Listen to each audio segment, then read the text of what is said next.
Hi viewers, నమస్తే. ఈరోజు మనం అసలు పద్యాలు ఎన్ని రకాలు, పద్యాలు ఎన్ని రకాలు, 3 రకాల కింద విభజించారు. ఒకటి వృత్తాలు, జాతులు, ఉపజాతులు. అంటే వృత్త పద్యాలు, జాతి పద్యాలు, ఉపజాతి పద్యాలు. వృత్త పద్యాలు ఎన్ని చూద్దాం. ఉత్పలమాల, చంపకమాల, శార్దూలం, మధ్యమం. ఈ 4టిని కలిపి వృత్తాలు అంటారు. అలాగే జాతులు కందము, ద్విపద, ఉత్సాహము. మనకి ఎక్కువ తారసపడేవి కందము, ద్విపద వరకు వెళతాడు. ఏ క్లాస్ అయినా 10th వరకు కూడా. ఉత్సాహం అనేది ఫర్దర్ స్టడీస్ లో మనకు తగులుతుంది, అది ఇప్పుడు అవసరం లేదు. నెక్స్ట్ ఉపజాతి పద్యాలు. ఉపజాతి పద్యాలలో తేటగీతి, ఆటవెలది, సీసం.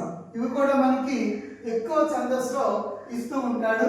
ప్రతి ఒక్కరు కూడా ఈ వృత్త పద్యాలని ఎక్కువగా చూసుకోవాలి. మనకి ఛందస్సు రూపంలో ఇస్తూ ఉంటాడు. వీటి గణాలు కూడా అడుగుతాడు.